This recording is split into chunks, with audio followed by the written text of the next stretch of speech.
I'll just keep my comments short. Do one of these things all night. All right. We ready to go? Yeah, I'm watching the clock. Okay. That's good. Okay. 7 o'clock. Call the meeting to order. This is the regular meeting of the Kaneland School District 302 School Board, and we will start with the pledge. I pledge allegiance to the flag of the United States of America and to the republic for which it stands, one nation, under God, indivisible, with liberty and justice for all. And a roll call, please. Mrs. Witt. Here. Mr. Carey. Here. Mr. Lawler. Here. Mr. LePayton. Here. Mrs. Pavlak. Here. Mr. Rivas. Here. Mrs. Barber. Here. With 7 members present, we do have a quorum. So are there any items that board members would like us to consider moving from consent to new business?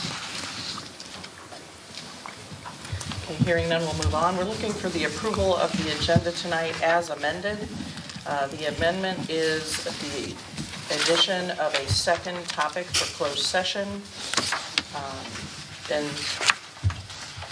we'll add it on there, but we are still not taking any action when we come back in open session after that. So looking for a motion to approve the agenda as amended. So moved. Seconded.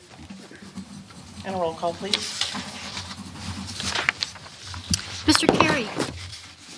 Yes. Mr. Lawler. Aye. Mr. LePayton. Mrs. Pavlak. Aye. Mr. Rivas. Aye. Mrs. Barber. Aye. Mrs. Witt. Aye. Motion carries 7-0. I need to go back a bit. I needed to remind everyone that the meeting is being live streamed and archived for access at any time by our community members on the internet within 24 to 48 hours of the meeting's conclusion. And now we'll move on to the next item, which is the board and superintendent's release. Thank you, President Witt.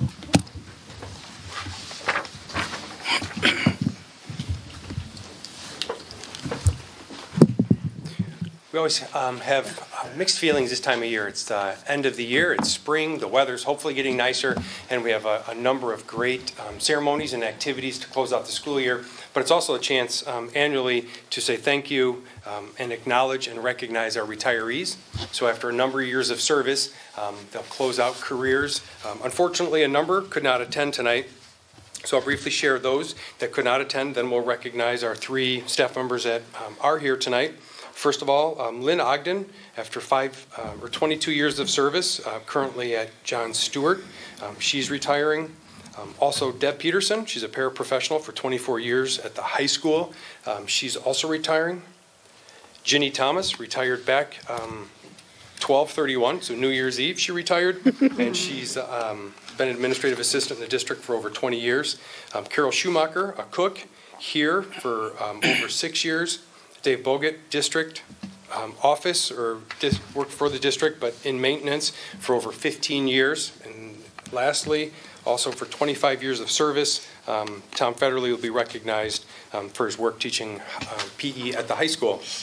So those that will be coming up in a second, they'll be receiving a clock. We'll get a chance to get a picture, include them in the KCN, and also as we added up the years of service, this retiree class or graduation class of 2018 for the adults had 162 years of service. So a round of applause for that.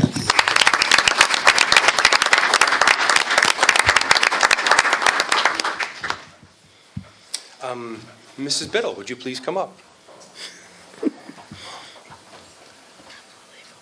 Yeah, please. Again, Yeah. Thank you very much. Thank you. And open mic for a couple of seconds if you'd like to say anything. I just want to say that the years I've been at Kaneland have been the best years of my life, so thank you.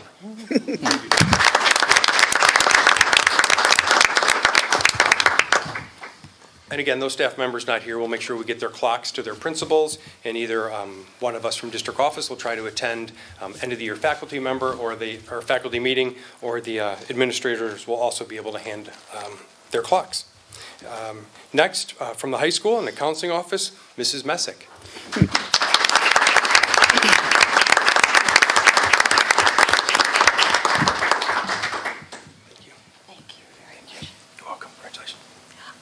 I too have really enjoyed being at Kaneland all these 26 years, and I could have easily left if I wanted to, but I can't tell you all of the really nice people that I've been able to meet throughout the years, and students and community, and so many kind words. You guys have been very warm and accepting. Thank you very much.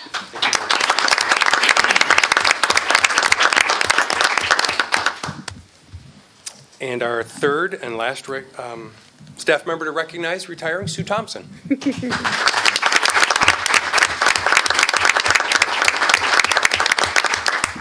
was great. Sue retired in the fall, and that was not the great part, but Sue retired in the fall, and I hadn't seen her since the fall, and then I saw her last week at the Educator of the Year, and then again tonight. So it's been great seeing you twice. Thank you. Congratulations. Thank you.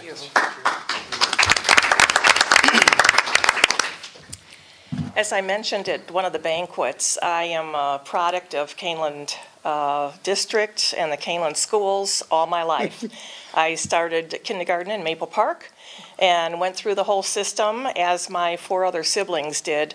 So we value the school district and the people, the teachers, and the kids and the parents. It's just been a great district, and so for that, I'm forever thankful, and I love my job, but it's time to get back to my family and my grandsons. Thank you.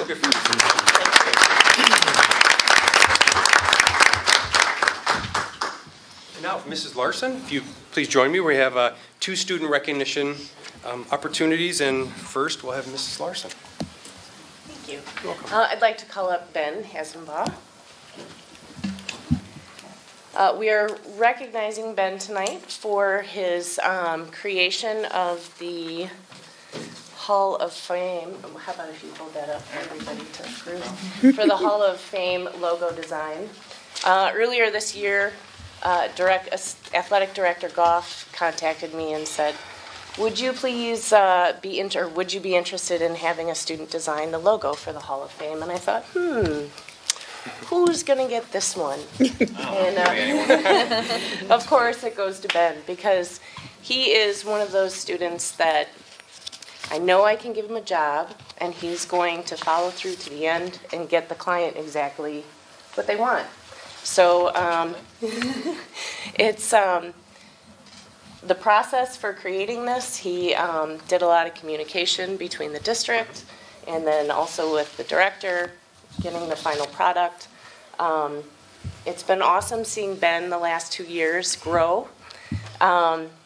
He's been an integral part to my classroom. He's fantastic with giving peer critiques, working with other students, and that leadership has really helped develop a community. So it's not just about the logo, it's about Ben being a great student. So in recognition, here you go. Congratulations. Now I'll ask Dr. Fuchs to come up and recognize one of our other students.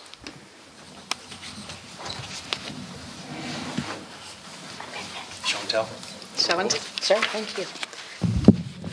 I'd like to ask Ben Russman to please come up. I've been working with Ben throughout the year as he's recently earned his Eagle Scout badge. And to do that, he had to do a community service project where he planned it, organized it, and completed it. And he's met all of the requirements for his Eagle Scout. And what he did for his project was he collected and fundraised money for 102 backpacks. And they have a variety of supplies contained within them. And we have them available now for students who don't necessarily have enough money to purchase school supplies or maybe run out and can't replenish them. And we have them ready for K-12. There's locks in there, notebooks. I'll let maybe Ben tell you everything that's in there.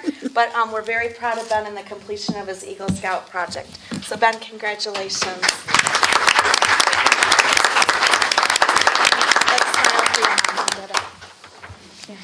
Let's get this out of the way. There you go. Do you want to tell us what's in the backpack? It's got a couple different things. Pens, pencils, highlighters,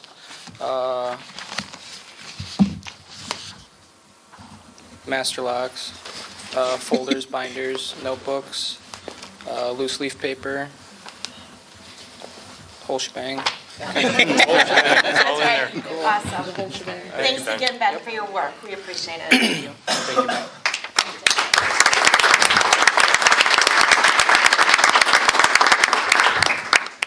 Thank you. Those are our salutes. Congratulations to the retirees and to the students. We're very proud of you.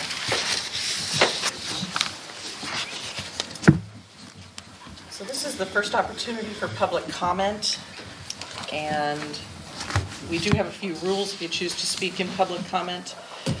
Just a reminder that the board does not enter into debate or respond to questions during the public comments. We value your input, and we usually refer to someone in the district, usually Dr. Layden, to contact you if you had questions. So if you choose to speak publicly, we do ask that you state your name and village of residence or your association with us for the record, and limit your comments to 3 minutes or less so that all who wish to speak may have that opportunity. You are encouraged to seek a private appointment to discuss matters concerning individual students or staff members. With those rules being stated, the floor is now open for public comment. Any public comments? I'll speak at once. Really?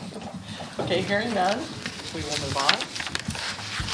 Tonight's consent agenda contains the following actions: the approval of the treasurer's report from April of 2018, the approval of minutes of the April 30th, 2018 regular meeting, the approval of the resignations and employment of staff, the approval of the destruction of audio recordings from closed session meetings from October 2016, the approval of membership report of the CAC, the approval of the membership report of the FAC, the approval of the membership report of the FPC, the approval of policies from press on second reading, the approval of the IASB annual dues, the approval of food service fees for 2018-2019, the approval of student handbook changes on second reading, and the approval of mobile classroom application for non-classroom use.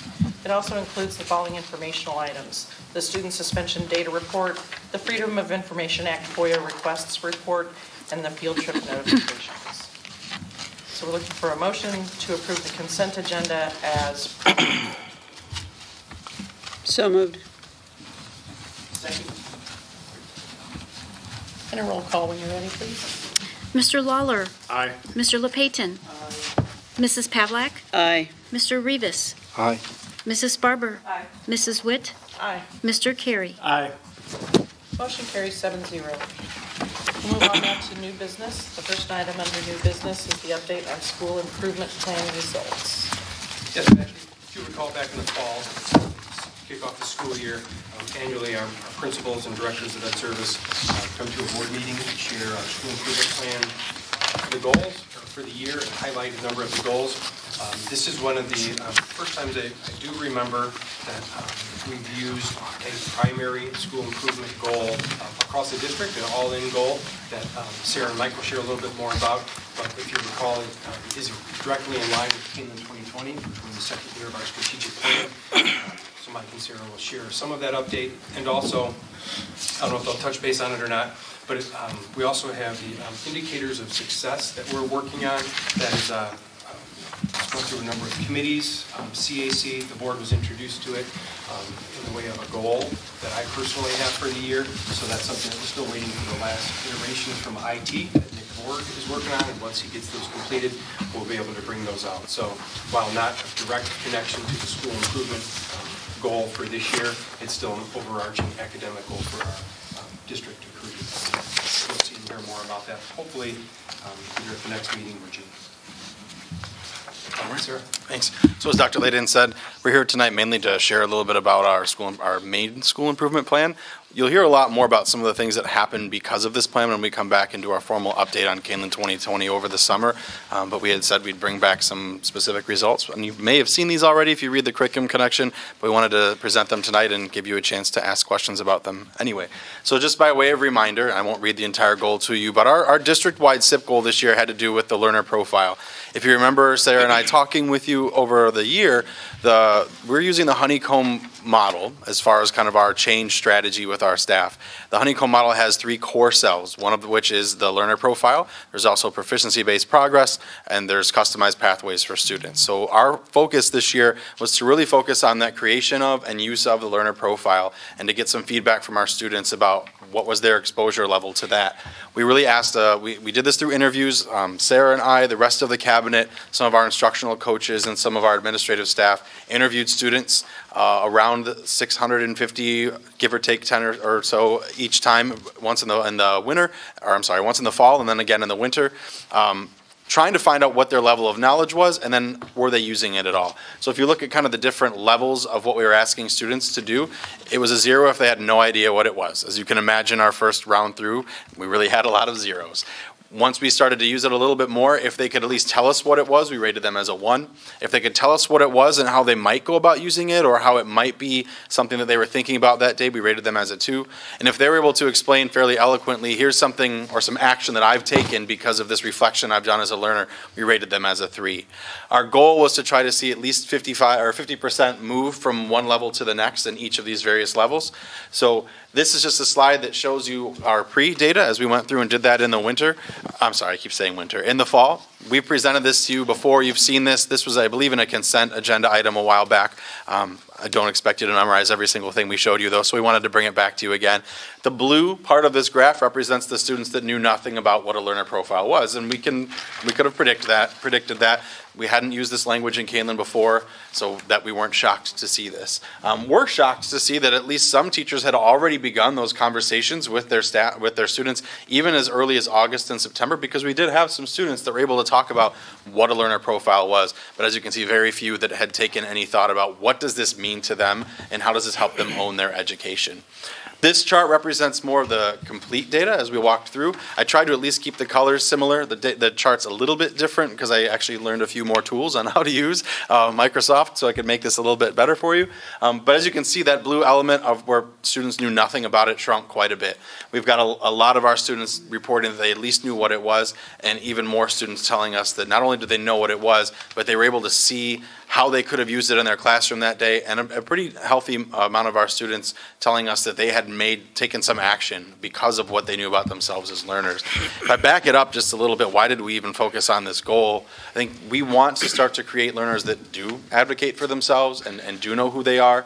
That's going to be the foundation for everything you're going to see us bring to you over the next 3 or 4 years.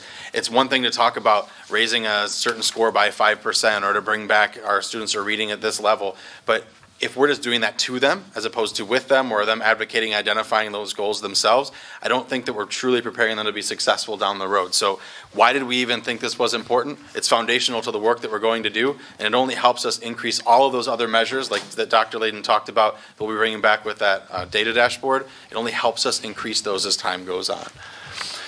These are 2 just separate charts to kind of compare if you're a numbers sort of person to see in what levels did these things fall, a different way to represent it. Proud to say there were about 430-ish students that had no idea what it was the first time we went through, and by the time we're done, there were around 375 that were using it at some level, and an additional 200 that at least knew what it was. So quite the shift. This is exactly what we were hoping for this year as we were just starting to lay the foundation. You'll hear us talk a lot more in the next couple months about what the next steps are with this. We can answer a few questions about that tonight if you want, but we don't want to steal all the thunder from our future presentation, so we may not get too down the rabbit hole with that.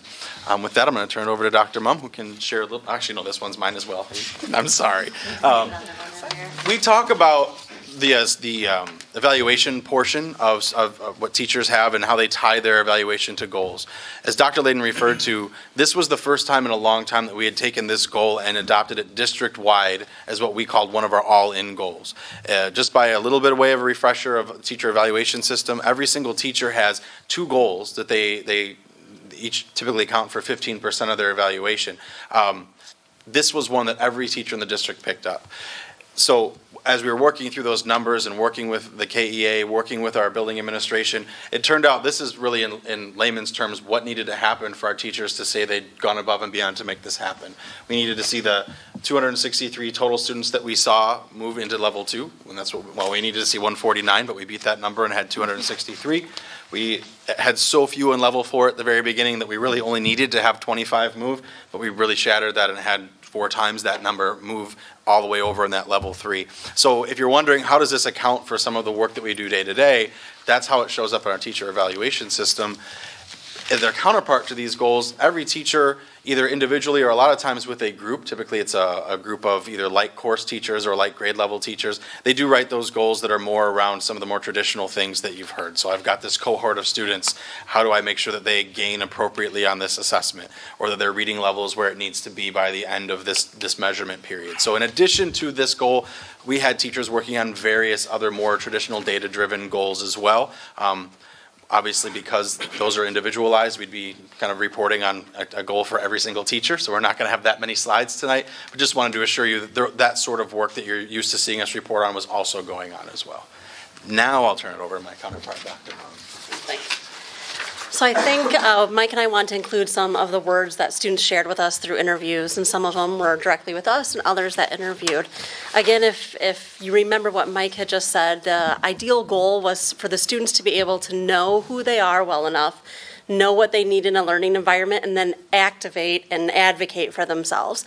And so you can see through some of the statements various levels of that, where they said, this is what I like to learn, and with this knowledge, my teacher can do this for me. That still leaves it kind of in between that level 2 and 3 of they know what they need, but they're relying on their teacher to provide that.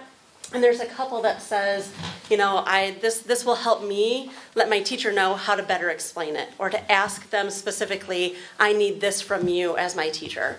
And that was really exemplifying that level 3. Some of the best things from some of the statements that we found were students that talked about how they compared them at home with their siblings. Their older sibling, they realized had a different personality, or a different place that they liked to do homework, or they liked different coursework because of the offerings in the learning environment.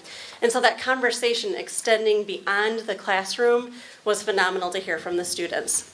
An initial concern when we heard some of the statements where they were confusing iReady with the learner profile. And initially I was like, oh, they don't know, you know, the learner profile and what it is. But then that really was a celebration that they had invested their time in looking at their iReady assessment enough to say, well, here's what I did really well on it, and here's what I need to know for my next steps. And then when we had kind of talked with them in the interview of, but tell me about your learner profile, that's your iReady, they were like, oh, yeah, that means, and then they went on and were able to explain it. And so you can see some of the words. Some of them obviously still had some confusion of exactly what it was, which you'll see in some of our lesson learned in just a little bit. We had talked about having more focused conversations. At 9-12, they used the reflection quite a bit, but maybe didn't reference the words learner profile specifically as much as at the elementary when they were really introducing it to the younger students. And so we want to work on building that common language and making sure we are all using the same language. We did have an initial barrier of how do we save these when students don't have a Google Drive at the younger ages. We had early childhood students doing the learner profile as well, and we want to make sure that that's captured and stays with them through their entire journey through knighthood at Kaneland. And so we finally figured out a way to save and place them on the district shared file. So then when they get to the end of 2nd grade into 3rd grade and they really get acquainted with Google Drive, they can pull that document in as either a link or a PDF. And so they will eventually be able to see their early childhood, or kindergarten at least, all the way through the point in time when they leave us as a graduate, hopefully, or if they move before that. A few of the key things we found, a lot of the students, because it was a student selection of which slides to do. There are 19 slides within the learner profile, and Mike and I did not go to the staff and say, you know, kindergarten needs to do slide 1 through 5, and then this, and then that. We said really let your students look at it, figure out which ones they want to reflect on, and really focus on those slides. What we found was slide 5, which talks about the how do I learn, was probably the most popular one to be filled out, as well as the customized page one, where they could put, as you'll see in some of our samples, the stuff that they like. The how do I learn was really talking about you know, your classroom environment, but then also many of the teachers linked personality profiles to it. And so they were able to know if they were an extrovert or introvert or those types of things, and how they like conversations. So many of them linked that into their slide, as well as reflecting on when do I work by myself, when do I want a small group, and then when do I like to be in the whole large group. This was a very informative slide for the student to reflect and advocate, but then also for the teaching staff to be able to look at it and kind of make sure that I'm providing that variety of experiences based on who I have in my classrooms. Some of the sample ones, we just pulled a couple. Some of the teachers, we didn't ask the students to share them with administrators or teachers. That is the student choice. All the students mostly shared it with at least one primary core teacher that they had, if not multiple teachers. One of the best celebrations I think we had talking to a staff is a 5th grade teacher received a bunch from the high school. And that student felt like they wanted that 5th grade teacher to know more about them and who they were, because they were the foundation that built who they were as a high schooler. And so it was a huge success for the 5th grade teacher to say, I'm not sure why I'm getting them, but they're sophomores that I had, and I love reading about them and seeing where they're at now. So that was huge. You can see the customized page just kind of puts who they are and what they are. They could do anything on that, YouTube videos, words. There was a variety of ways to do that. And then you can see slide 5, how they kind of chose different things. And so it tells a lot about a student in a short amount of space. Some of our future planning on this with our lesson learned, we need to make sure that we have a very efficient way for students to go in next year and not replace a slide, because we don't want to lose that historical perspective of how they felt and what they needed this year. And so they need to, as they edit, they're going to be adding slides to the top, so it'll continue to see that reflective pattern over time. And so we really need to make sure that's an efficient process for students, because we don't want to deter them from engaging in the learner profile and reflection, and having teachers be able to see the most recent reflection will be at the top of the profile. We want to make sure that we have all those logistics worked out prior to students coming back, and that staff know exactly, here's the directions when someone says, I think I've grown in this area, how do I edit that? And they're ready to share that.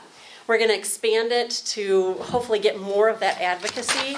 Now that you know what you need and who you are as a learner, how can you advocate for that with your teacher, with your peers, in your learning classroom, and eventually in your customized path, and being able to look at sequence of learning standards and have those conversations with the educators. And then of course we want to expand the learner profile SIP goal. We already have drafted one for next year that increases the rigor of our expectation, as well as drafted one that moves it into proficiency-based progress as well.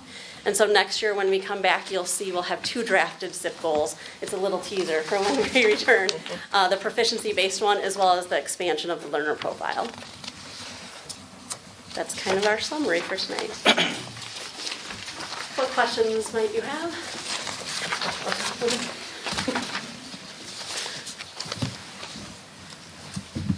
Oh, you got a lot here. Congratulations Yeah. on the great results. It looks like It's very exciting. Looks like it was a great success. Yeah. A lot of reflection and conversation, both with students and staff, which was the prime place where we need to be. What kind of feedback did you get from parents? Yeah. We have a parent preview at the elementary level, and so we had heard in the fall of, well, what can I do at home? And some of the parents then followed up afterwards at kind of a winter meeting where we were at, of I've asked these questions and they don't necessarily want to show me yet. So what do I do? And so we got the impression from K-5 that students were almost being a little protective and secretive, like this was their thing with their teachers, and didn't share it openly with parents as much. We have our preview this Thursday, so we're hoping to see that more have shared it. And we're giving out some probing questions for K-5 of, over the summer, ask these questions specifically about the profile slide. I did hear on slide, I don't remember if it's 8 or 9, it talks about family traditions and who your home resources are. And that slide was very popular in many families, whether the parents knew that they were asking the questions because of the slide or not. They were saying they're really asking, like, what do we hold as a tradition? You know, what is their rock at home?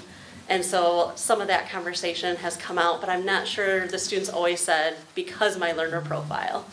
Because they keep it pretty protected, is what I hear. And if you guys have adolescents, I'm sure you know that parents were just happy whenever they could speak to about anything. But I know at the middle school, this really drove the student conferences. So especially some of the slides around how they learned, what their learning goals were. Those were slides worked on by the students prior to those conferences, and the whole conferences kind of took place around that.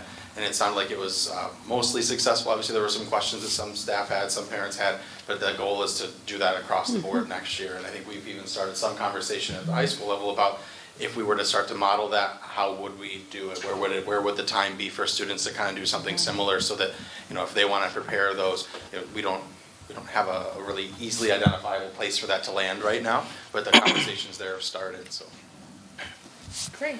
Sounds good. That's encouraging to hear, and hopefully that this next session that you're having, so I believe is one of the communication steps is trying to get the family involved and such. So it's interesting to hear what you learn from those. Yeah. for sure. So, but I can appreciate the hiding. We've mentioned, I know, to a couple students, too, when you go home, make sure you think about where a good homework spot is that replicates what you put on slide 5. So if you like dim lights with comfy chairs, then advocate with your parents. Maybe sitting at the table in the bright kitchen isn't your best spot. And so we're trying to build some of those bridges with communication for students to advocate at home as well. And I'm assuming they can't have the TV on when they're doing it either. In a couple of them, they said they like it noisy. Noisy? TV or radio. That's right. Thank you. Okay, thanks. Thanks. You're not going to get rid of us quite yet. Yeah, not going very far. No. There's no recommendation needed on that. Okay. So if you want, I can move on to J2. J2 is Planning for Technology and Summer Technology Projects Update. Yes, the last couple of years, as we've talked more and more about technology and the possibility of some of the summer projects for this year, and also the overarching goal of becoming a one-to-one district with one-to-one devices for the majority of our students. We've increased that over the last 4 or 5 years, and as we've done more research over the last year or so, now we have a cadre of presenters that will share a proposed plan to accomplish that in the 1920 school year. We obviously have a couple purposes tonight. There's the reason why you have such a cadre of presenters is because we're going to from a few different angles. So Sarah and I will kind of lead off and talk about some of the educational background as to why we're bringing this to you right now. Dr. Fuchs and Mr. Wolf will then speak to you about some of the more technical sides and some of the financial logistics that are involved with this.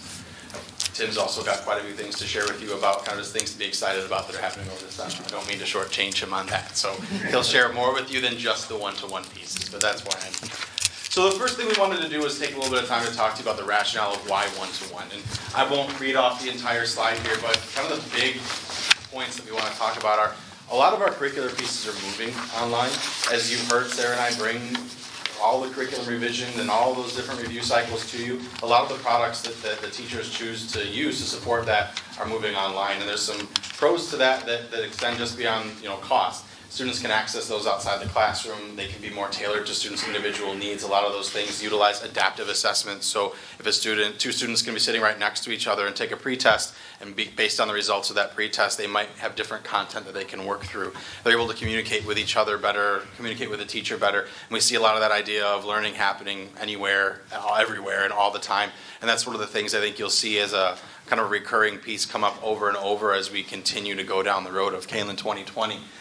It obviously links to our core selves when we were talking about students knowing who they are, knowing how they learn, mapping their own pathways, having more access to an online portfolio of tools. Not that you have to have this to be able to personalize learning or to be successful. I think it's important that we state that. I think as we share, I'm going to be a little bit all over the place here, but as we share a lot about this, I think one of the things that we talk about with teachers and as a cabinet and with anyone really is blended learning is something entirely different than personalized learning.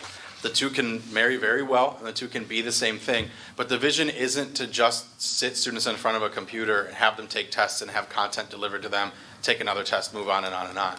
The idea behind this, really the foundational idea behind putting computers in students' hands, is that it's just yet another tool that they have at their disposal. It's just like a textbook. It's just like a lab-based experience with computers right now. It's still the students and the teachers that decide when to make use of those things. So I don't know that we have that up here as a true bullet point, but I wanted to make sure we at least talk to that a little bit. I kind of hit on some of these bullet points towards the bottom all in one thing, but the idea of moving one-to-one allows students to access this content wherever they are. Even if they don't have online access at home, there's a lot of content that can be downloaded onto the Chromebook and things that can be worked on, or projects that can be worked on offline, and then as they come back to school, uploaded onto the system. So it really does increase access, even for those students that may not have internet access at home. And as we all know, you can go just about anywhere anymore, and there's online access. So even for those students that may not have it at home, there are a lot of opportunities for them to go seek that out and find it. One of the things that we wanted to highlight for you all as well is, and we talk about our comparison districts a lot.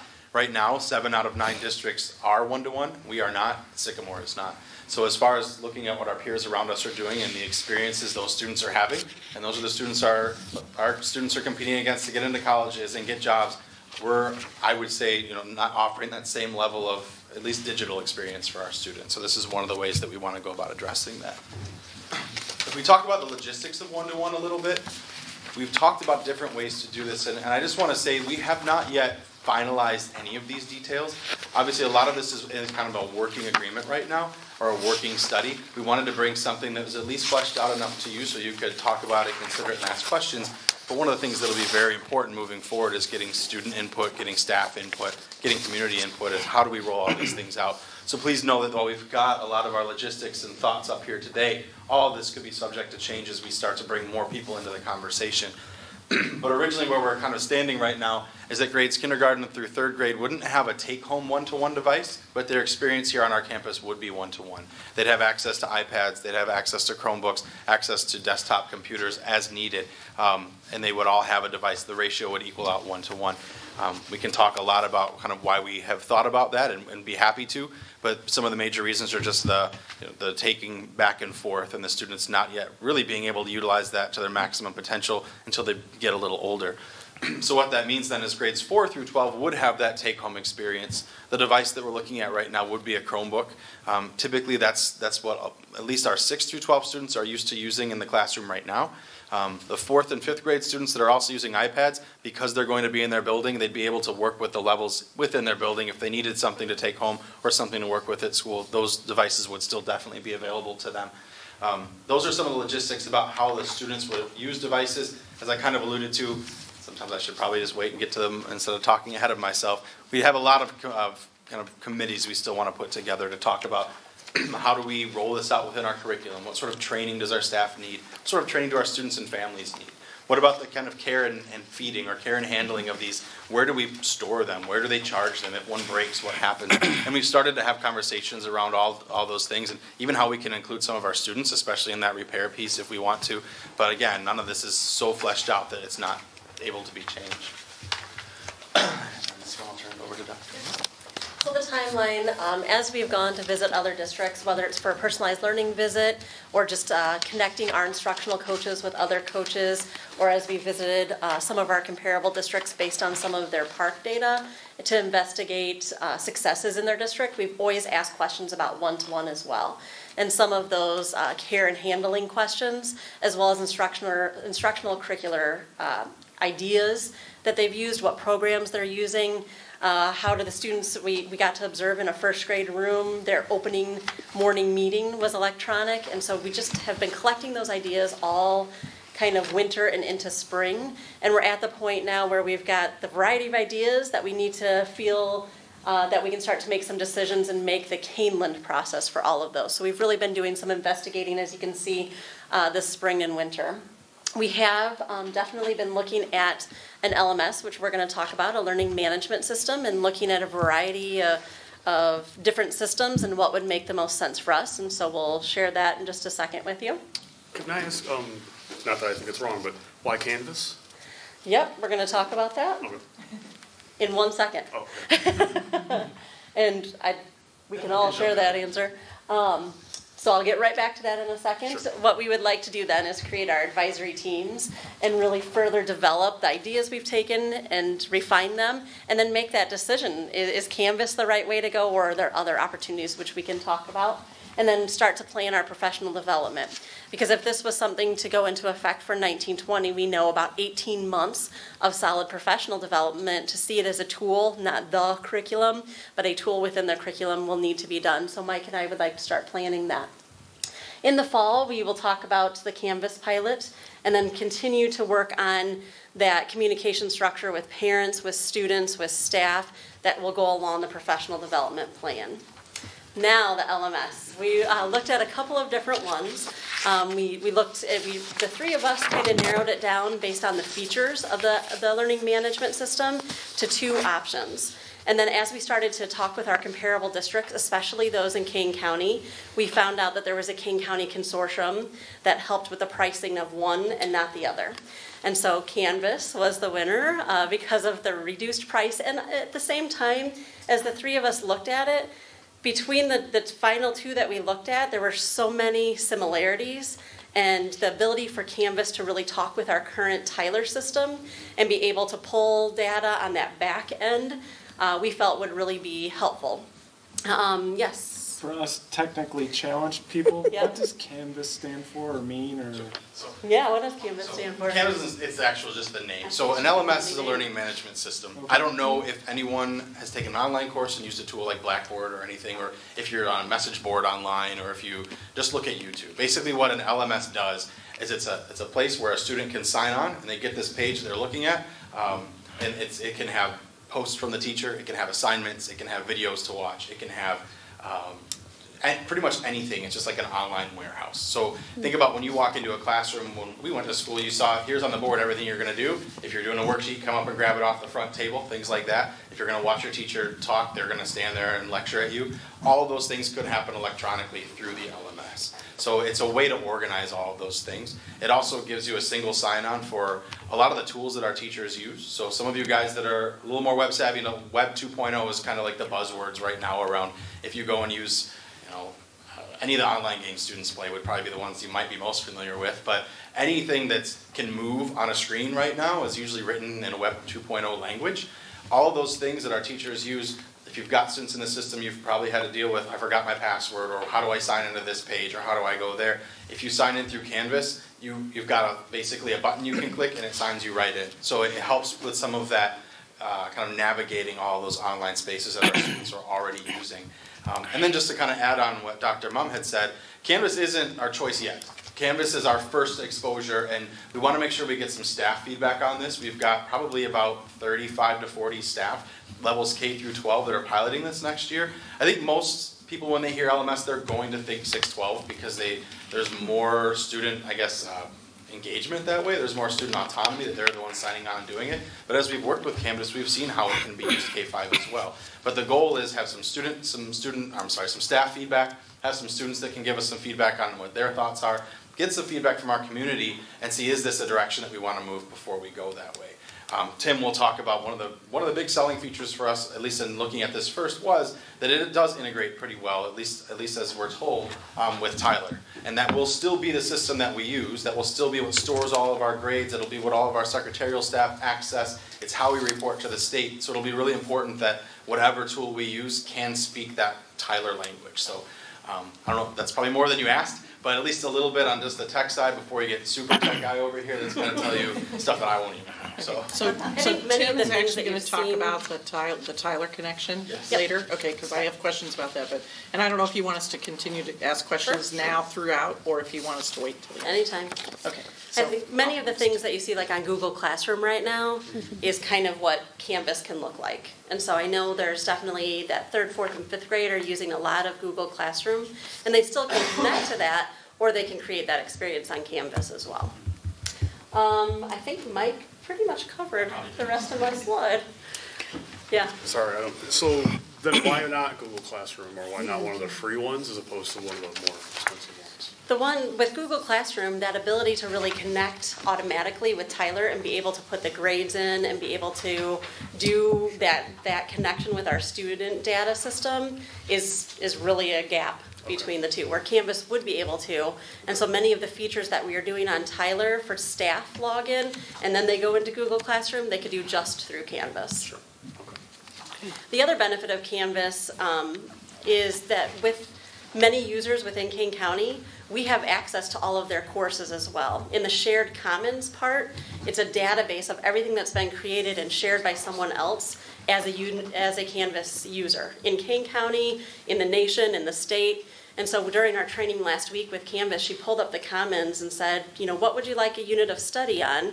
Egypt, and she found 3 Canvas courses on it that had the videos already, the handouts, discussion topic boards. And so that ability to really be in the commons and Canvas is a huge benefit that in Google Classroom you don't really get as much. And I think along with that too, and this is probably years out from now, but as we talk about a blended experience for students, if Batavia, Geneva, St. Charles, if we all had 3 or 4 students that wanted to take a course, we couldn't make that course run ourselves because we would all have access to Canvas. Not all of us, but those that did have access to Canvas, we could theoretically create a course that we could then allow students to enter and take in. We'd still need a teacher from at least one of those schools that would work with those students, but think of kind of almost an online version of Fox Valley Career Center. So where we've got some of those hands-on skills that students are able to do and they need to be in a lab to actually do. Some of the skills that you might be able to do, or some of the courses that you might be able to do more electronically, we could offer some more opportunities that way.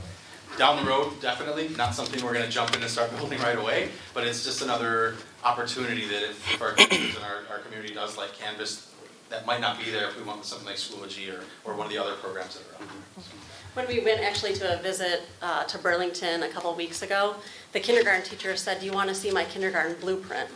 And so she shared her blueprint in Canvas with us so we could compare, and our kindergarten teacher sat down last week and said, how does our kindergarten look differently than Burlington? And they actually then started to email each other of, well, what does this mean? What do you do with this? And so it opened up just general collaboration, let alone sharing that content.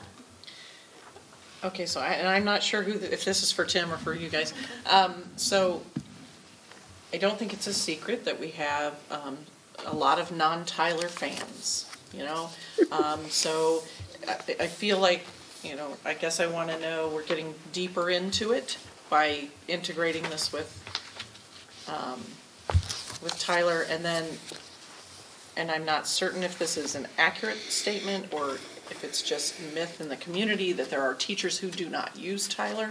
They use the other, you know, some of the other platforms and things, and they don't put anything on Tyler. They just use, you know, their own, some other iteration to get the message out to their students as far as homework and things like that. So what about those people? Do you want to talk about the integration? I can talk about integration. I think so jump in if it's a tech specific question. I thought you want to know. If you do want to know all the technical specs that go into the interface, he can talk about that. But I think I wouldn't understand. What we'll see is Canvas will become the day-to-day thing that teachers, parents, and students use. So as far as gradebook, as far as communicating, as far as any of those things right now that you're either happening on Tyler or not, Canvas will become the repository for those. And those teachers that are using tools that are not Canvas, it's very easy to link those in. So as opposed to right now, I go to Tyler to see my grades, but my teacher is also using Schoology, so I have to go check what that is. Even if that teacher were to use Schoology, they'd be able to link that right into Canvas so the student could go to one place and see it all. I can say that, you know, the goal would be if we were to implement something like this to bring users to this only. This Canvas as an LMS has the same functionality as a lot of the tools that our teachers are going out there to find. Right now, Tyler, it won't link a video for you. It's more of a one-way communication platform, whereas Canvas is more of a two-way communication platform. So it does all the things Tyler does, plus then a little bit more. So I think the long-term goal would be bring everybody onto this system, and if you're not using the system, it needs to be something that can integrate with Canvas. Obviously, that's not something we could change overnight, but that's a directive that we would give and work people towards doing. The connector piece, the reason why we could kind of live in Canvas but still use Tyler, Canvas isn't a student information system. Tyler is. So it tracks so many more things than Canvas. It tracks, you know, all the data about the student's family, their background, their absences, their attendance, all of those things. And while Canvas can do attendance, it's not a data warehouse for those sorts of things. So what it does and what we would set it up to do. And the goal right now would be real time, but I think the last time we talked about it was at least every night.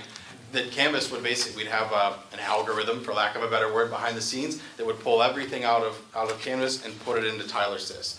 Students, teachers, parents wouldn't really even need to look at that Tyler page. Our internal people would, our state reporting would, but Canvas would be where people started to move to go. So that's how they would kind of live together.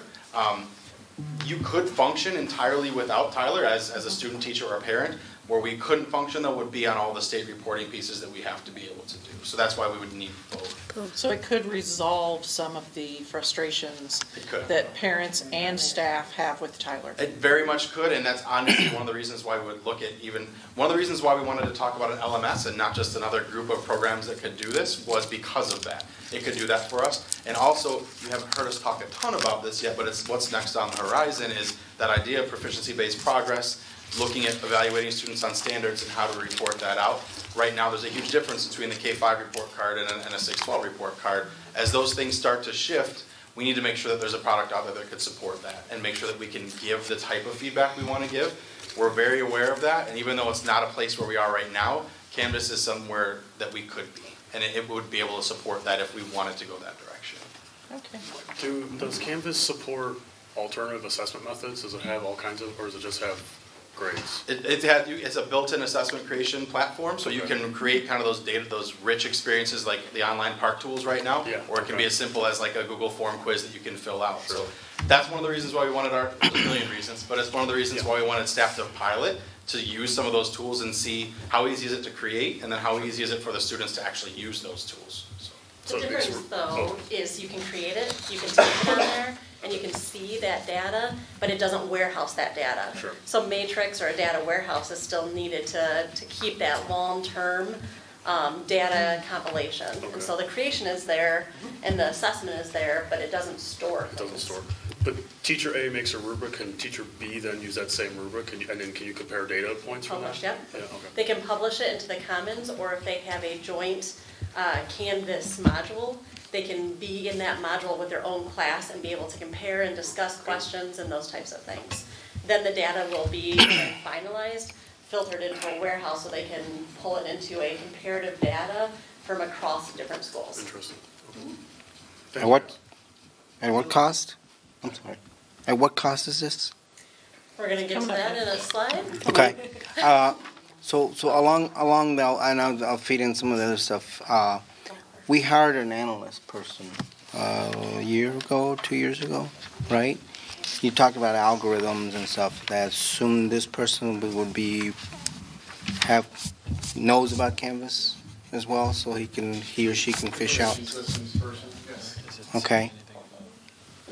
I'll ask you about cost later. Are the interfaces between something like Canvas and Tyler already exist? They're out there and we tap into them, or do they have to be built? No, so Tyler built a connector between them, and we contacted 3 other districts that are already using Canvas and Tyler, asked them how it was going, and they said that was one of the best things Tyler ever did, that they put a lot of effort into it. The districts were all in the St. Louis, Missouri area, but they all gave it rave reviews on the connector. And during this pilot that we'll be doing this summer, we'll be setting up that connector, and so it'll have the data pass back both directions. Is Tyler functioning then more as Just an EDW? It's just data warehousing for all of our data, and then that's the front end. And the one thing is, we're heavily vested in Tyler, but it doesn't vest us any further going with Canvas, because any other LMS and any other student information system, whether it was eSchool or you name it, they work with Canvas. So if you change the back end, we could still keep Canvas. Thank you. There wasn't anything about prices in here, so I guess my, I was going somewhere. It seems like you guys are kind of focused on Canvas, which I don't know if that's good, bad, or indifferent, because I don't know anything about them. But it definitely sounds like you're tied to Tyler, and there's costs with Canvas, there's costs with other programs. Have we considered scrapping Tyler and starting anew, because you talked about 18 months of training for this and all these other pieces, so why are we limiting ourselves in this way? Well, one is there is no product that does all of that. There is no student information LMS built into one package. So if we switch the student information system to something else, we would still need an LMS, whether it be Canvas, Schoology, or something else for what we're trying to accomplish. Does that make sense? Or? Okay. Another thing too, to replace Tyler, it would be very expensive. We're talking $100,000 plus. Yeah, and that was part of my question, is I have no idea what Canvas costs or what a replacement for Tyler would be, or something that. And I'm not defending Tyler, but if you talk to any district, they're not overly happy with their student information system. Nobody brags about theirs. So. And theirs is Tyler's as well? What's that? Theirs is Tyler's as well?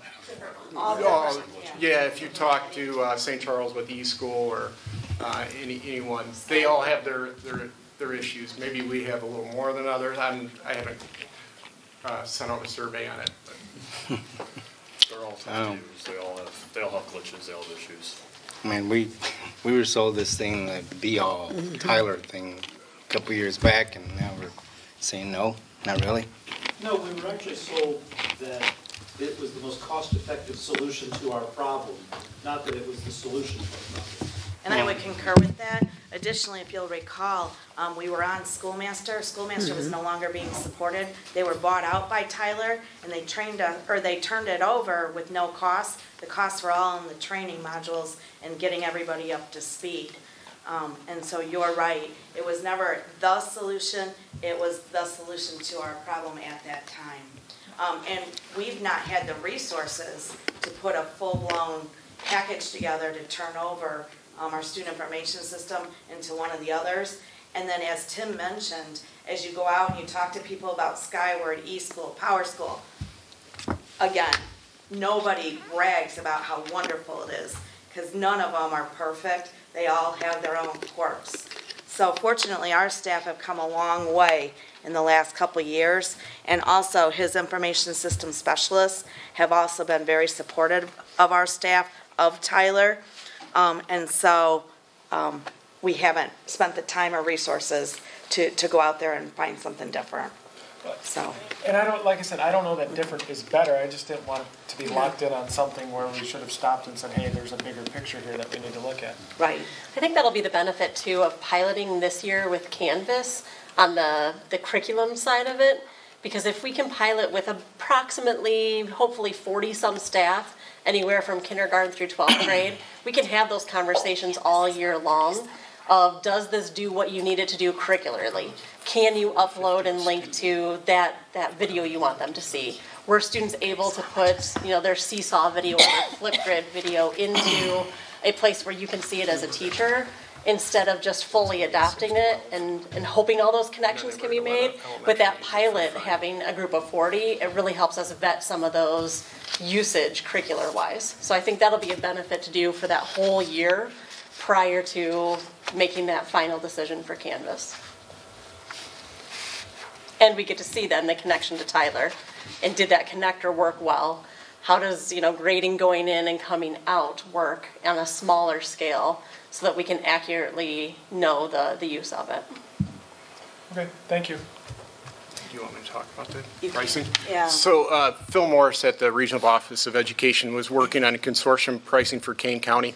Most of the districts in Kane County, I think minus West Aurora, are on Canvas. And he's gotten it down to $4.50 a student, and he's still working on that. I believe our neighbors to the south, Yorkville, paid $6 a student, so don't quote me on that, but I think that's what it was. So Phil's done a good job with that.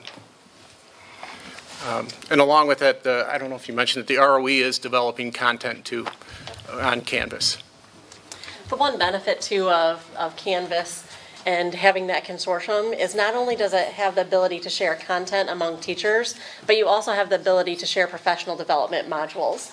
And so as we create a module about personalized learning, let's say, then we can share it and have anyone that's a Canvas user also take that professional development. And so it really helps us network teacher learning experiences with each other as well as the content, which is something we didn't mention earlier. A little bit about our readiness to kind of wrap up and then shift into Tim's more technology-focused side. was, as Mike had said, we really have been bringing some purchases more recently where there is that online component or that connection to this video set or these websites. A couple of them, the sciences, when we came back with the next generation science standards adoption, TCI was an online subscription and is an online subscription we use that could be filtered with that one-stop login like Mike was telling about, where they can get into those modules in STEM scopes or TCI and be able to access those videos from here, from home, from anywhere without having to remember all those multiple logins. We talked a little bit about having the exploratory purchasing over 3 years because we knew there were some online things that our exploratory teachers wanted to do, but we weren't quite at that one-to-one position yet and able to get more devices. So we're hoping that that one-to-one process will allow them to activate some of the things that they found when they did their map revision. And then our social sciences, we're finding there aren't many written printed text with the new C3 standards, but there are a lot of online resources that our staff can use to really teach the newer social science standards. And so the time is right curricularly, and Tim's going to tell you how the time's right technologically. And just, I'm talking a lot, I'm sorry, but please know Canvas is one element of this, and it should take center stage because it's a big part of it, and to be able to roll this out successfully, an LMS of any sort, whether it's Canvas or something else, would be a huge piece of that. But there is more to it, and so please, in that conversation, if you do have questions about one-to-one on its own, even outside of the LMS, please know we put a lot more thought into that as well. So now I'll finally go away. So technology readiness, our network can support it. We're ready for it. We have robust Wi-Fi in every classroom. If you look around, there's an access point that can support almost 100 devices in every classroom. Now that's subjective on what content's coming through. If it's HD video or 4K video, that drops way down. But thanks to the board approving our fiber projects, we have 10 gigabit fiber to every building. Redundant internet, we have a 1 gig internet connection down in Montgomery, a 1 gig connection up at the high school in Maple Park. And we load balance between it, but if one connection goes down there, all of our traffic reroutes and goes out the other end of the district. It's nice having that. And not only those links between the buildings, before that we had wireless equipment that was shooting between the buildings. We still have that intact. So if a fiber gets cut somewhere, it's drastically reduced speeds, but we still can get information between the buildings. So we have some redundancy. One of the things I'll be talking about for my summer projects, though, is network uptime. Since we have all this redundancy and robust network, we want to keep it up as long as possible. Actually, you know what? Let me jump back. Was there any questions on? Yes. Question. What exactly is network uptime? How long is the network up? During a school year, how many times does the network go down where you're unable to get to the internet? I could probably run through some logs and different things. We're less than 1% downtime, and I'd like it even more. And some of that's power outage that is out of my control, but I'm going to try and get it in my control. That's what I heard from Mark. Yes. So I'll talk about that. Any other questions on? That's when all the solar arrays are going. I'll have my own windmill farm.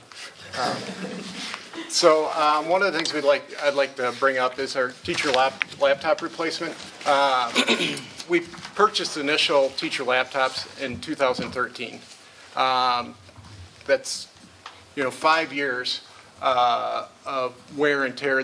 Our teachers, they take them everywhere. And for 5 years of wear and tear, they've done well. We bought a good product, and we're hoping to get one more year out of them, but I'm kind of bringing it up now that's going to be it. That'll be the last time around. In 2016, we replaced all the batteries, and that was at the 3-year point. You typically get about 2.5 to 3 years with the batteries. So after this next school year, we'll be at another 3-year cycle. We'd have to replace all the batteries again if we could even get them. And last time around, we actually got the batteries on a slow boat from China, and I'm not lying. It was actually came over on a boat from China for the batteries.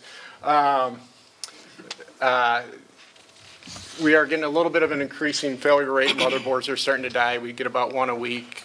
We're at the price point where it's almost not worth fixing anymore. So as those break, we've budgeted to replace some of the teacher laptops with new ones now. Hopefully we won't be too many, and that we can make it through the school year.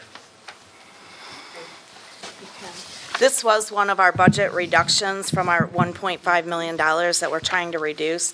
We truly are trying to balance our budget. And you can go to the next slide. Financial plan. Perfect, thank you.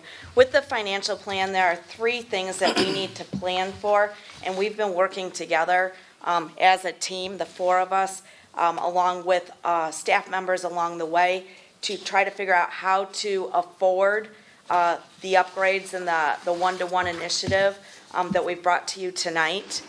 With regard to the Chromebooks, every student currently pays a technology fee of $57. Grades, it's actually 1 through 12. We're probably going to recommend going into the 19-20 school year a possible increase of about $18, making that an even $75. By doing that, we can get leases for the Chromebooks, a 3-year lease, and over 3 years that those students pay their technology fees, it will actually pay for the Chromebook that we put into their hands. And if you do grades 4, 5, 6, 7, 8, 9, did I do that right? 4, 5, 6, 7, 8, 9, 10, 11, 12, they will have had 3 Chromebooks along the way. And then the question becomes what to do with that Chromebook. With 12th graders, many of them will want to walk out the door with it, which they will have paid for it. Some of them may want to donate it back to the district. The Chromebooks that we currently have in stock and in use, they would go to the classrooms that Sarah talked about, where they're not going to be taking them home. Grades K1, 2, and 3. And in addition to some of the iPads that we have available. So that's part of the plan for how to pay for the Chromebooks. Currently, what we do with that technology money, that money each year that the students pay, is we use it for replacement Chromebooks for carts. So our model is shifting from carts to one-to-one. That's the shift, but currently the money is being placed into that. Every year we replace a certain number, and so rather than doing that, we'll be replacing them, but with a lease instead of purchasing them. That's the first piece. The second piece is that learning management system that you, whoops, go ahead, Aaron. I was going to ask, when you move to the one-to-one, will there be cost offsets for, like, say we could use OERs or open educational resources instead of buying textbooks? So can you find other ways of doing that kind of cost exchange as well? Or wouldn't need those traditional supplies anymore because you'll have those Chromebooks? I'm going to let the curriculum people talk about that. In some cases, we found that there Microphone. Oh, shoot. Sorry. That's okay. In some cases, when we looked at some of those adoptions in the past, some textbook companies have a slight lower price for those online subscriptions, but it's not as drastic as you may think because they really are trying to continue their revenue at the same level as selling the paper book. And so what we have found that in many of the cases where they have that online option, if you go to a multi-year purchase of that subscription, that's really where you can reduce some of the expenditure and therefore then have a little bit more flexibility in the funding. We have found in a couple places, like our digital video resource, United Streaming, we found that we were able to take that back and not pay that for next year already because the digital resources that they found were free and the teachers vetted the two and said these are just as good as the ones we're purchasing. And so there are little places within our budget that already we were able to pull some of our money going into next year to fund the possibility of looking at the LMS pilot. So are there So like Khan Academy, for instance, right? Like they Some- offer a lot of resources. Yep. Are there ways to do that kind of thing too, or we sort of like? I think there's some we really need to have staff further kind of have the green light to investigate them more. Sure. We've given them kind of under these parameters linked to this core content or this core textbook, and haven't really set them as free as possible because their kind of feedback to us in those review cycle committees are, I don't want to find something and then know I'm at 1 to 2 or 1 to 3. Right. And so they haven't done a full reign freedom to find those because we're balancing between 1 to 1 and having them find great stuff versus find great stuff and not have the flexibility for students to do that in the classroom and at home. And so yes and no. What we found, there are some savings, but we know there's a whole lot of other resources that they can investigate. You may be wondering why we've recommended for this particular part of the purchase a lease option. I'm typically not a fan of leasing. However, in this example, you will have a continuous stream of dollars because of the student technology fee that happens each year, and that's what's going to fund the number of new Chromebooks that are leased each year on that cycle. And because the fee would be increased, it would be about $75 over 3 years. That's about the price of the Chromebook at the lease for $225. So that's where we're rationalizing and planning for. The second piece then is the LMS, the Learning Management System, and how we're going to pay for that. That will have to be an increase in the curriculum budget. As you all know, through our budget cuts in the last 2 years, the curriculum budget for new adoptions originally for many years was $400,000 a year. And what that would do is that would allow for new online curriculum, textbooks, and equipment for each curriculum review cycle. Last year when we cut $1.5 million from our budget, the curriculum budget was cut by $100,000, leaving $300,000 for this year's budget. This year, in the $1.5 million reduction, we cut the curriculum budget by another $100,000. So now they're at 50% of what they were 2 years ago, and that's significant for our staff. However, the learning management system is such an integral part of what students in Kaneland need. We feel that it's really worth adding that portion back into the curriculum budget in order to move forward with the one-to-one initiative. Even though we're trying very diligently to balance our budget and keep our expenditures in check, this is one area where it's going to almost demand that we put some more resources. So that would be our plan for that, is to find the resources to put back into the curriculum budget for the LMS. And then the third thing that we're going to need to replace, as Tim mentioned, are the teacher laptops. Back in 2013 when we bought them outright in the springtime when we had extra money from various things from the budget. At that time the cost was about $450,000. Laptops have generally come down in prices, but depending on, as Tim mentioned, we bought a quality laptop. And so we wanted to find the balance between that quality laptop so that it will last and how we want to fund that into the future. We're exploring, we haven't committed to anything, but we are exploring the possibility of leasing teacher laptops as well. And this could bring us back to the same discussion that we have when we say, well, what about the school buses then? It's not my favorite option, but in terms of cash flow on an annual basis, it makes a little bit more sense to me with this size of a purchase.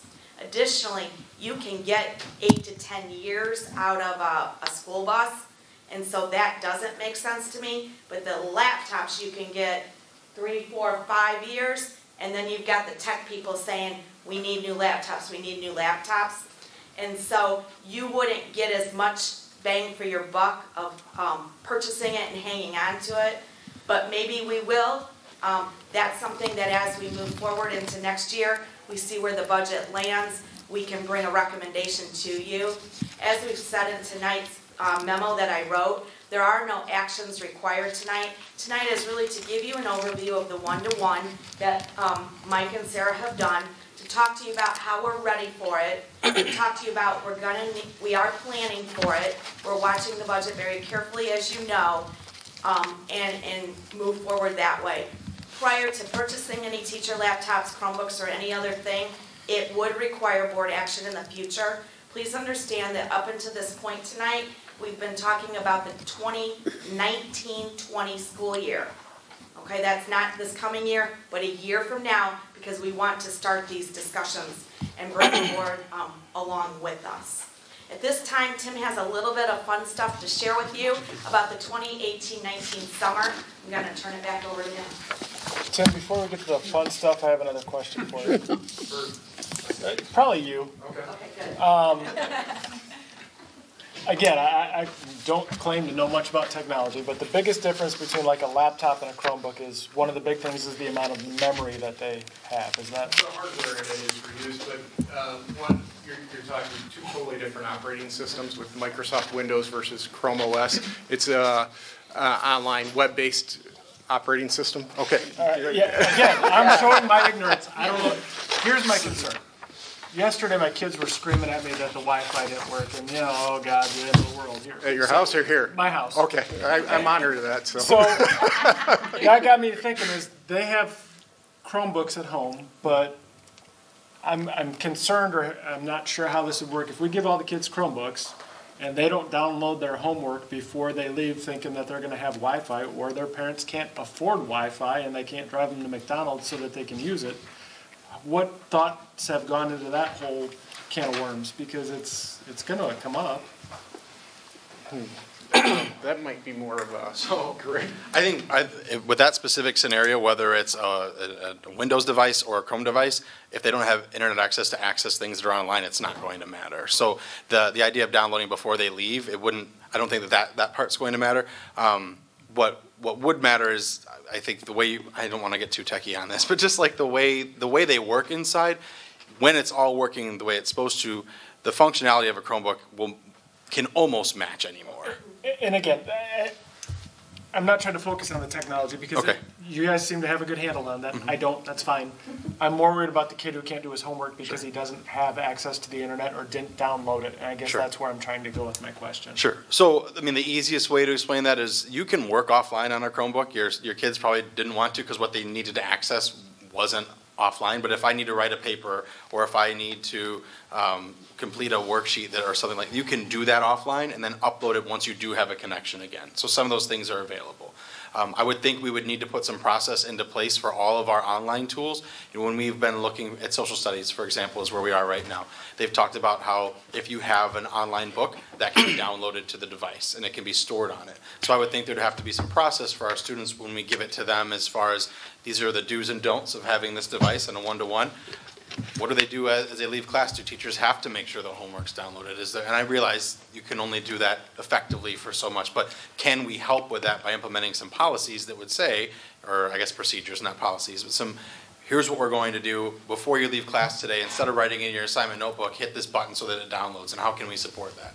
I mean, that question, and not to demean it at all, but I think it's similar to if I left my textbook in the locker. So we still have to try to do something so that those kids can have access. Right, but if they forgot the textbook, they can get it the next day. Mom and Dad can't drive them to McDonald's every day for Wi-Fi, right. So it's not the same set of circumstances. Sure, I get that. All I meant to say is that we're always going to have some sort of student didn't do something, so now they're out of luck tonight. If that happened, and the student could go back to, I forgot to download my chapter, I couldn't read it tonight, I will guess the next day when they're there, they'll remember to do it, just like they remember to get that book. So we just have to. There'll be all of those sorts of procedures that we do are kind of why we want to bring teachers and students onto the planning committee of part of this and say, if this is a direction that we're going to go, how do we make it so that you can be successful, even if you don't have Wi-Fi? And again, still being a tool, you'll still see hard books coming home. You'll still see, this won't be the end-all be-all, and that's going to be a huge part of as we train our teachers on how to use these tools. It shouldn't be the only way I can connect with my classroom is through this book. It's going to or through this Chromebook. It'll make it a more rich interaction, but I should still be able to do those things on my own as well. Okay. So it's a good question. So, I'm sorry. Thank you. I also had one more question before we get to the other summer stuff. No, that's okay. Is somebody aggressively pursuing grants and other types of funding possibilities. We've looked into all of those things. I think right now, I don't know that we've mentioned it tonight, but one of the in my mind, I think good parts about a student leasing is they get to keep that device after those 3 years. So actually, over the time that they've been here with us, they'll have acquired 3 new devices they can keep. So it helps, one, with the ownership and the taking care of things. So they know this is actually something they're going to own. It's not just the school's property. It helps them take care of it a little bit better. But it also helps know that they're getting something for that cost. So they're getting something for it now, but as you pay that tech fee and you come into school and you use the computer and you go home, it doesn't necessarily feel that way. So one of the reasons why we wanted to try to build the pay structure as we've kind of shared it tonight, that was a huge part of it, is that the student would then get something that they could have and call their own. There's definitely grants out there for like web tools and things that we can access once we've got their Chromebooks that we'd be looking into. But as far as funding the actual Chromebooks, that we haven't explored that. Not even for those who can't afford it, because Gotcha. They won't be paying the increase in the tech fee, and I don't know. I feel like I've heard from friends and stuff in other districts where, oh, we got this big grant to buy. And in most cases, it's a district that's has a little more poverty than we do, but, There's one thing to be careful about it, and grants are great, but talked to another district where they funded all theirs from a grant, and then they couldn't sustain it, and then when the technology aged, they couldn't replace it, because they didn't get another grant. So there are some issues with that too, just to beware. Okay, thanks. Kind of piggybacking on that, remind me, what do we do for students who are like free and reduced lunch? Do they pay the tech fee? No, they do not. Free lunch do not pay, and reduced pay half. Okay, so that would still be the case then for the Chromebooks? That's correct. Okay. Yep. And they would still get one. Right. We would be required. I didn't think you just got rid of them. So I got 3 boxes here, actually 4. Who can put numbers on those for me? I'm going to Chromebooks. What kind of costs are we looking at? We can put those numbers on there as time passes because prices change. I can give you an estimate right now. The Chromebooks are approximately $225 per Chrome. Times how much? Students? Per Chromebook. How many Chromebooks? 1,200 students? It would be No. 4th grade, so whatever it is, Yeah. 4th grade through 12. I I don't mean, know what that number is. we have a detailed spreadsheet with that information, but truly tonight was for the overview. So if you want, I can follow up with you, Pedro, and get you that information. It'd be nice for the whole board to know. Of course, we'll be happy to send that out in a Friday update. The teacher laptops, I've been kind of like, every year we're skipping, we're pushing it back and stuff. Have we played with the possibility of, yes, leasing, but a third of them? I understand, I hear the battery thing and such, I hear it, I understand. I've but gotten quotes, and I've shared them with Dr. Fuchs on doing 3- and 4-year leasing, and then we pay a third, and a third. And the leasing expense isn't that bad, what they charge to lease it for 3 years or 4 years. I guess I'm saying easing the pain. Right. That's exactly what we're planning. Sorry. And are you saying a third of the staff or a third of the? a third of the laptops, whatever it is, teachers, I guess, that's what you have specifically on here. We could not do that in the situation we're in. There's no way I can go more than another year with the current laptops. Well, you are. I said more than another year. But our payments would be one-third, one-third, one-third with a 3-year lease for all of our laptops. So we could divide up, just Either using that 3 or number, 4. 450,000, we could spread it over 3 years. Right. Leasing. My understanding of friends that and I'm comparing it to cars. You'll lease the car for 3-4 years, whatever it is, and then you have to give it back. Right. Or pay up, whatever. It's a dollar buyout. The lease quotes that So, I got, Dr. Fuchs. earlier it was mentioned that after 30 years, a student would probably want it and just walk away with it. They would have to pay the buyout portion of it, right? The $1? The $1. It's a $1 $1 buyout. Okay. Is that true with the laptops too? Is it dollar buyout on the laptop? It's a dollar buyout. That was with multiple leasing companies. Okay. So I'll get that detailed information for you. Again, some of that information will probably change because we're speaking about 2019, 2020, and truly, we just wanted to provide an overview. But if it would be helpful, we'd be happy to share. In that, with the Canvas feature, if you will, on Tyler, does that have different accesses? Meaning you'll get this is a basic price, this is this if you want this, if you want this, if you want this. No, Kind of like Tyler worked for us. No, Kept adding it's- stuff to it. When we pay for it, we get the full package. There's no tiers. When you buy it, you don't get tier 1, tier 2, tier 3. When you purchase it, it's... Are there add-ons? Well, there would be third-party add-ons if you wanted a textbook application inside of it, but that's not Canvas's product. That would be, what was the one we were... videos? Or, Oh, yeah. other products to integrate into it. That's where I'm going with. There's more could to be. it. Depending on what curricular review cycle is up and what they choose, there could be. But some of those we're already using, like McGraw-Hill. Right. And so... Hi, thank you. On with the fun stuff. Yeah. There you go. All right. So some summer tech projects. It's been a while since we've gone out and done an entire network map. I think it's been about 5 years. We use Microsoft Visio. We actually start as a district overview of 40 square miles, and then we zoom down, and you're able to drill down to each building and how everything's laid out to the hardware. And I won't get too techie on you, but it's just good documentation. It's a lot of work, though, because we got to go through every data closet, all the different links, and then we'll be doing some labeling. So that's one of my summer projects. The back-end hardware here at Harder is the original stuff when the building was built, 9 years ago? So with E-rate, we get 40% off. We're going to replace the back-end hardware in this. It's still functional, and it's moving along, but it's at that point at 9 years of being on nonstop, hasn't been turned off in 9 years. It's at an end of life. And with the E-rate grant of getting 40% off, it's a good time to do it.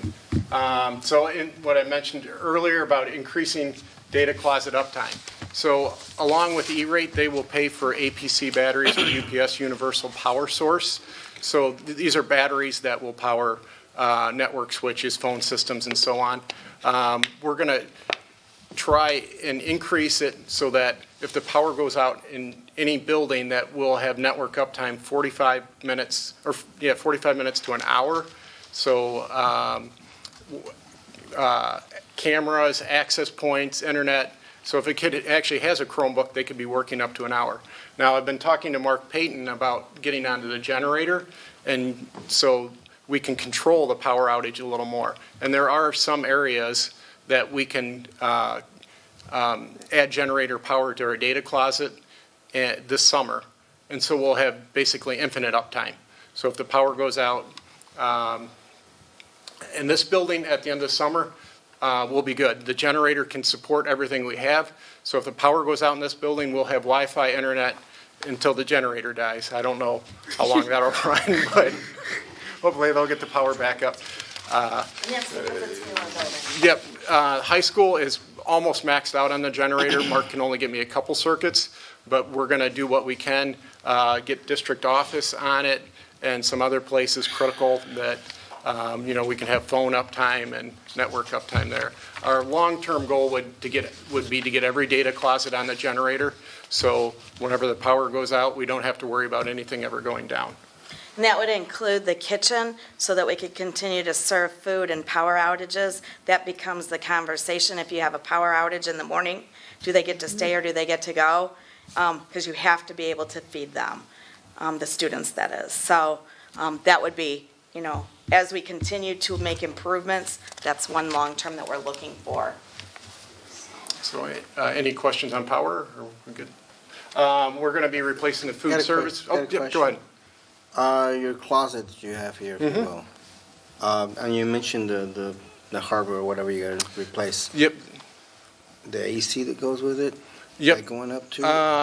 So right now, the good thing is with the cloud-based systems and things like that, we're actually reducing the amount of servers in closets. So the amount of heat we're producing in the closet here, we could barely keep the room under 80 degrees.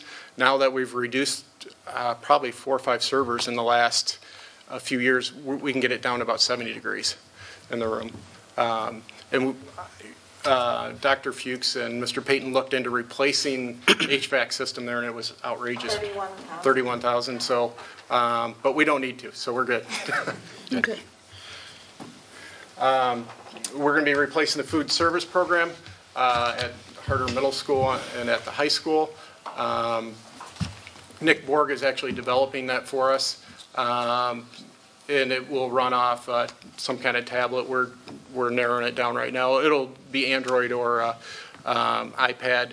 And technically you could do your food service on a phone. It'll all be web-based.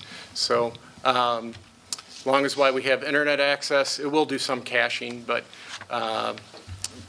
we'll be able to run the lunch program. And parents will be able to see what their students have purchased. That's one of the main benefits. And the parents can also have auto replenish on there for the account. So if it gets down to a certain dollar amount, it'll add money back in. We've thoroughly researched different food service programs, and we're going to make the best one possible. So good. We've talked about the Canvas Tyler setup. Pilot, and then routine maintenance and updates. We go through every classroom, make sure projectors and if they're whatever computers and electronics in there. We do server upgrades, go through data closets, make sure they're all cleaned up, do some rewiring, just all the summer routine stuff. And then some other updates. So last year, we had the first ever Kane County Tech Bash at Harder Middle School, and it was pretty cool. It was all the techs in Kane County came here for training, and we had Google here, we had Microsoft here, all for free. And it was such a success. Phil Morris was able to get us $7,500 for this year to pay for some other speakers. So we have actually VMware coming in, Fortinet, and some other different vendors coming in to speak. It's a training for the techs. We were talking about that our level 1 techs, our level 2 techs, some of our network people never get out of there. They call them kind of like cave dwellers and never leave. So we decided we would actually host a training. And last year we had about 100 people, and we're hoping to get maybe a few more.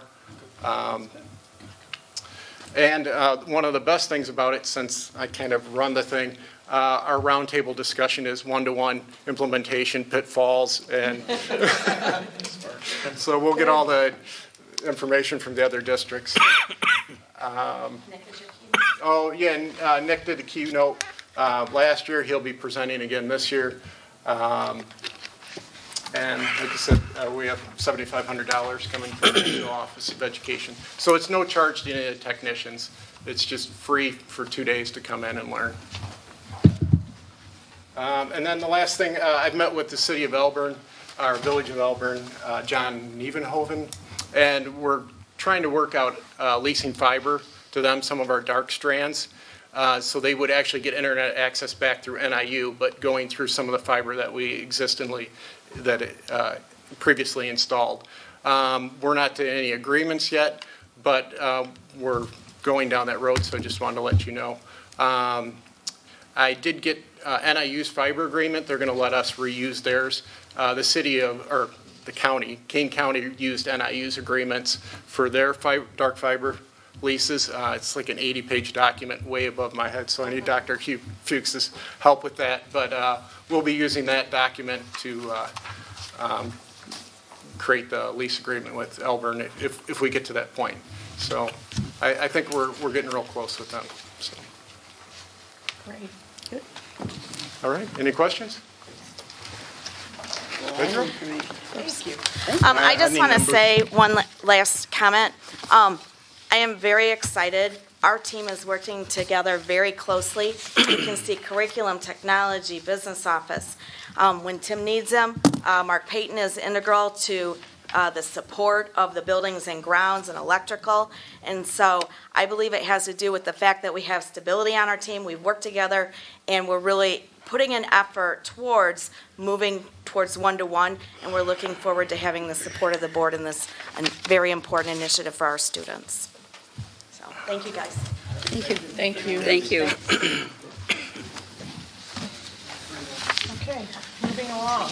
We'll move to item J3, which is the approval of the Canon copier lease renewal. Also technology, not quite as... Yeah, you're not going anywhere yet. Not quite as exciting as laptops and going one-to-one, but we do have an update and an opportunity to move to save some money. So, did you want to? That's okay, go ahead. So we have 32 of the Canon copiers right now that they're on the fourth year of a 5-year lease. They've been used well, and we're getting higher failure rates.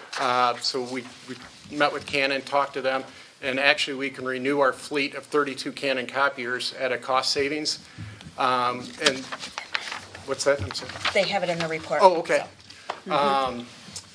One great thing with the new Canon copiers, they've redesigned them, and it's not all the gears and parts that the technicians work on. With the new series, they call it a manifold system. If the new machine fails, they actually pull the whole manifold out, take it to Canon, and they have a new one on the truck. They just slap it in, and it's ready to go. So they said the downtime is minimal. That's good. Okay. Question. Sure. I can appreciate renewing the contract before it's over, but are we shortchanging ourselves for opportunities to get lower bids? Want to take that? Yeah. Sure. We have considered other companies. We haven't got any official proposals. The one thing that keeps us wanting Canon is the Uniflow software that Tim has spent a lot of resources and money on. The Uniflow software, we bought into that at the beginning when we started with Canon, and it is proprietary. And so that is the software that drives all of our print jobs. I'm going to turn the rest of the tech conversation of that back over to Tim on Uniflow. So if you have your Prox card like this that gets you into the door, with Uniflow, if I walk into any other building and I sent my job to a print queue, I can scan my card and the job comes out on that copier. So your job is not sent to a machine per se, it's sent to the cloud or to our systems. And then it sits there in the queue for, I think it's up to 48 hours, and then if you don't print it, it disappears. But you can go up to a machine and go ahead and print it out. Along with that, too, you can scan in your card, and if you have something you want to scan to PDF, then the machine will scan it and email it to you off of your login from the card, and that's all handled through Uniflow. We spent a lot of time managing it and getting that to work properly. If we went away from Canon, we would have to start over on a new management system for print services. For those scan to PDFs, we do not get charged for the clicks on those. So if you have a document and you scan it to a PDF and you email it out, there's no charge for that. You only get charged for copies where it shoots out a piece of paper. So. Canon's been very good to us. We've had very low failure rate, and when we do, they come out right away. One of the technicians, I think he lives in Sugar Grove, so when we have something down, he's out right away. Their service time is less than 4 hours, so. I have nothing to compare it against, but that's what you guys want. Other questions? Okay, if not, we're looking for a motion that the Kaneland Board of Education direct the administration to renew the contract with Canon for a 60-month lease with a fair market value buyout option for copier equipment. So moved. And I'll second. And a roll call when you're ready. Mr. LePayton. Mrs. Pavlak. Aye. Mr. Rivas. Aye. Mrs. Barber. Aye. Mrs. Witt. Aye. Mr. Carey. Aye. Mr. Lawler. Aye. Motion carries 7-0. Thank you again. All right, thank you. Thanks, Tim. Move on to J4, which is the approval of the Kaneland High School Conference membership. Yes, Mrs. Maris is here to provide an update and share a little bit of information. There's not a lot of new information from when they were here last time, but we do have some information and a formal recommendation for tonight. Thank you. So last time I was here, I was sharing that the current conference we are in will no longer be in existence after next year, the 18-19 year. And so we've been exploring options for us out there. When I came last time, there were two specific ones that we were looking at. One was the NEC 10 and the other one is the I-8. Since my time with you, we learned that the NEC 10 would not be offering us a contract with them. So the only one that's remaining on the table at this point is the I-8. I sent them the letter that you received in the packet too, sharing that we were, with your approval this evening, would be accepting that one-year contract. Part of the stipulation with that is that they would let us know by April 12th of next year whether or not we would be available for a long term. I did ask that they continue the conversations and not wait until April 12th if they had enough information prior to then to make the offer or let us know that the offer would not be coming, that we would have those conversations as quickly as we could. So I met with I-8 last Thursday, starting the process of coming up with a contract together. They have two committees that they have established. One is for bylaws, the other is for membership. One of the big things that the membership group is looking at right now is most likely some kind of a school size cap as well as distance of travel. And so once they get that solidified, they'll be able to see what districts could even be considered for a full-time membership, and that would help us to quickly see whether or not we would be in that ballpark or if there's anybody else in that ballpark. So that's pretty much where we're at right now. So the recommendation is that we accept the one-year contract, and we will continue to look, as will they, during this next couple of years. When was the last time this happened? It's like a year, 3, 4, 5 years of thing where they cycle again, right? Yeah, generally conferences will do that. I know that we've been in the Northern Illinois Big 12, but we're in now for at least 5 years, I believe. So it was probably at least 6 years ago when it would have been the Western Sun. Was that the last conference that we had here? It would have been the Western Sun, as that then fell apart, and then the Big Northern 12 is where we're currently at for at least one more year. So that shift is here next year, per se, right? That we will stay with that our current conference for one more year. Right, but then the shift, if you will. Correct. Yes. Not that we have a choice, it sounds like, but my concern is that since we don't have a vote and what have you, and an additional question is how different our school sizes is probably what they're comparing it to. My concern is that we're going to be left out in the cold because we missed that 5-year thing, and then we're out, and then therefore, who do we hook up with? What other conference, if you will? Did you say DeKalb, or no, there was another school that was kind of in the same boat. DeKalb and Yorkville are also in the same situation right now. So definitely understand the concern that you're sharing. We have the same one, Pedro, and so that's, I think, where we feel confident at least having a one-year extension of having another place. It's hard to get into a conference with just a year left, and so this gives us some time to continue those conversations. There's rumors of other movements happening that we're keeping our pulse on too.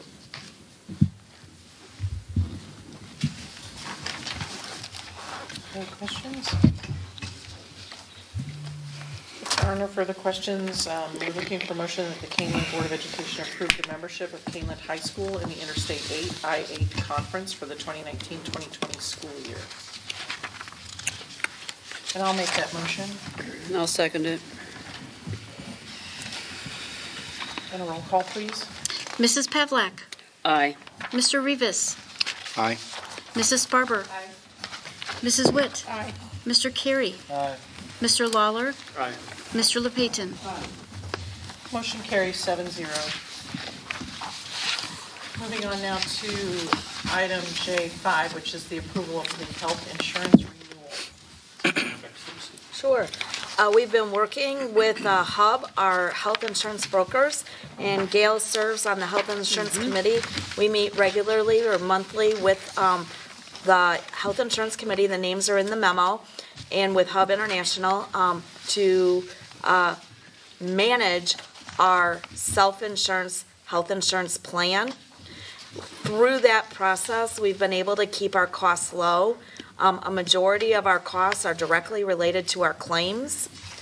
And so I am happy to bring the board tonight a recommendation that our health insurance costs go up for the 18-19 school year only by 3.2%. That's well under the market price, which usually averages somewhere between 5 and 7%, but most recently with the Affordable Care Act, much higher than that. So our staff does a nice job of managing health care for themselves and their families, and I'd be happy to answer any questions.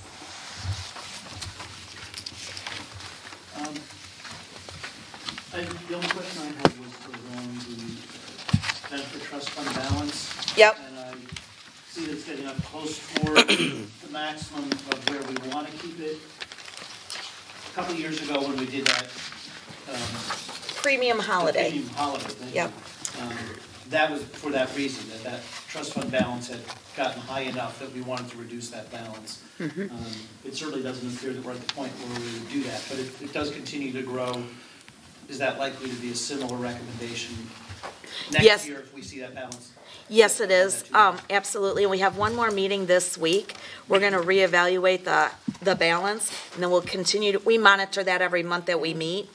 And the premium holiday is probably one of our better choices. A few years back now, it's been a little while, when we grew our fund balance to a point where we needed to do something with it, we enhanced our benefits. That really didn't help us. It helped us short-term, but long-term increased our costs. So we have found that the premium holiday, whether it be one payroll or two, a half a month or a whole month, that is a much better way to address too large of a fund balance. So yes, you may see that at any time, because once the insurance committee makes that recommendation, I can bring it to the board and it can happen in future payrolls. Exactly. There's no timeline on how that happens. Thank you very much. Yep. I have a couple general questions, I guess. All right, so we're self-insured. That's correct. So a lot of the stuff we handle internally, the rest Blue Cross Blue Shield handles for us. Yes. I'm a little confused what the broker does. He brokers between all of our providers, between Guardian, between Blue Cross Blue Shield, between BAS. We have a number of providers, and also they go out to market for us. So for example, when we were looking for a new dental provider, our broker goes out and gets pricing from multiple vendors. They are the technical experts on these plans. We wouldn't have the in-house technical expertise to make sure that plans get written correctly. They also have attorneys that we use specifically for that purpose. All right, so we pay the broker, or the broker gets paid by Blue Cross or whoever? It's a little bit of both. There's some commission built in and some fee built in. Okay, so it's kind of like our architect. We pay a fee to him. Do we do some sort of review cycle where we check the prices of our broker versus other brokers? We do. It's we check usually with a few others, and we've also checked into cooperatives. Okay, so it's something that's been looked into. Mm-hmm. Okay, thank you. So, yeah. Other questions? No. If there are none, we're looking for a motion that the Kaneland Board of Education approve the health insurance renewal rates as presented with an overall increase of 3.2%. Second. And a roll call. Mr. Rivas. Aye. Mrs. Barber. Aye. Mrs. Witt. Aye. Mr. Carey. Aye. Mr. Lawler. Aye. Mr. LePayton. Aye. Mrs. Pavlik. Aye. Motion carries 7-0. Move on to item J6, which is the approval of the Exhibit 52020, the resolution to prohibit sexual harassment. Yep, as you saw, the presentation last board meeting and then in the consent agenda tonight, the policy 520, prohibit sexual harassment. Also, by school code and law, has to have a resolution to go with it. So we do have to take action on the resolution. You'll see the exhibit, the resolution is policy recommended, checked through Maureen, so it is acceptable as presented and recommended as presented. And all of the items in the resolution match that from the policy. So those are corresponding documents.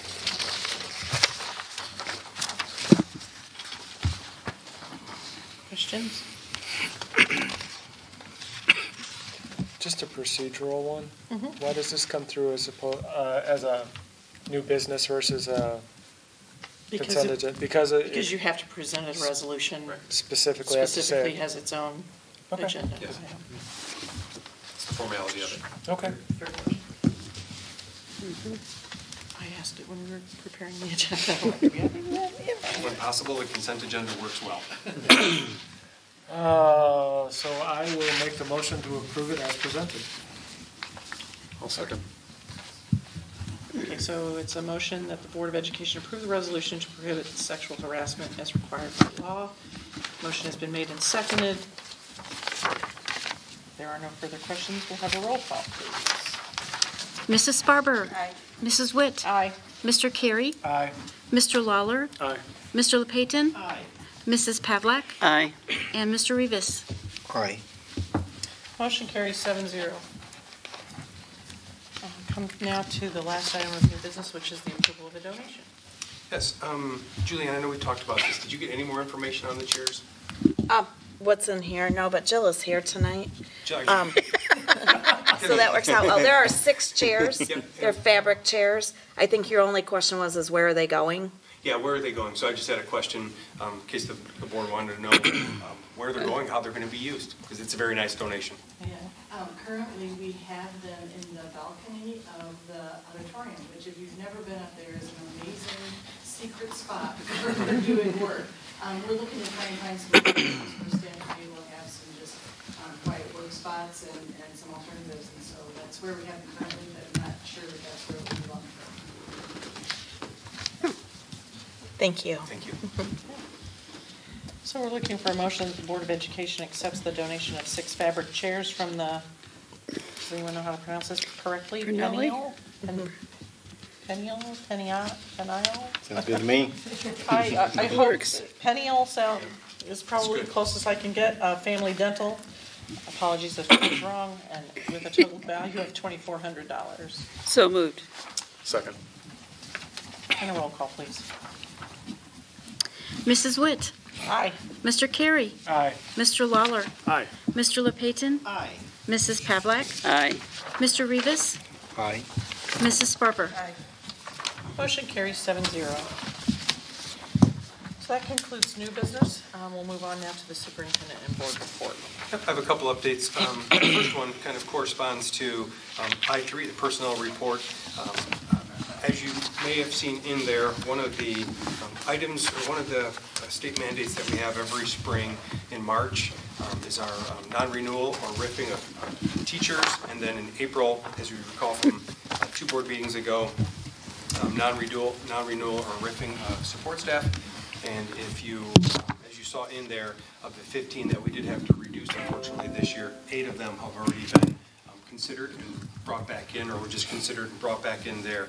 So as we have those difficult conversations in April and March each year, we do like to bring back the news sometimes to our board that indeed, when we have those staff members that want to come back and are willing to come back, we do. Helps for continuity and service of students. And just if you recall from last year, of the 13 that we ended up riffing for support staff, 11 of them were brought back, and the 2 that were not chose employment elsewhere. So it's just an update of Kaneland trying to take care of Kaneland people. And then, because of the cuts, we included the cuts for the first number, but now those will be updated to Yes. to reflect the different number. Okay. Yep, we will take a little bit of time to do that because there's an ebb and flow and moving of that throughout the spring and early summer. Okay. And as we get closer to fall, it stabilizes and numbers will be more accurate. Okay. Great. Next thing is speak negotiations. We have our next round tomorrow night, and then next Thursday, the 24th of May. Also, as we did our salutes tonight, in June, our next board meeting, we might have something smaller, but in June, we do bring our spring activity and athletic students and staff, so you'll get to see them and hear a lot of their highlights. And then last, I sent it via email, but also if you want to check as a reminder on the various websites, spring is, these next 3 weeks are some of the busiest time of year, from choir festivals to Hall of Fame inductions. We still have 2 of those. Graduation this Sunday. Hopefully you have all your information. Concerts, promotion, a number of those events. So each week, as we get closer to some of those events, I'll just copy and paste what's remaining, put it back into the weekly update, and those that you can attend, by all means, let me know in advance. And the parking information for those who are going to graduation should have been in your packet? Yes, If it wasn't there, let us know. Thank you for that, Beth. Thank you. That was all I had for tonight. Okay. Dr. Fuchs? We received a little over $32,000 from Maple Park for land cash and impact fees, so we'll be depositing that accordingly. So, spring, lots of money's Just coming. a refresher, land cash can only be used for? Buildings. Buildings. And purchase of land. Okay. Yeah. Anyone else have a report? Okay, there are none. The next item is topics for future agendas. Anyone have anything? Okay, hearing none, we'll move on. This is the second opportunity for public comment. The same rules as the first public comment section apply.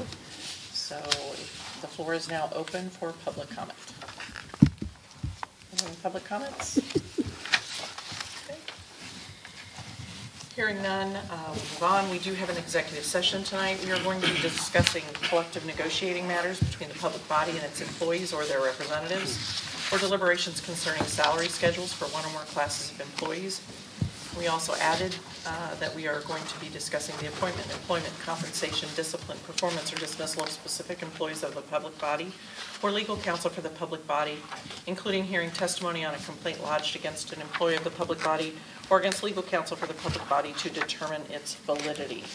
And we do not anticipate taking any action after we reconvene in open session.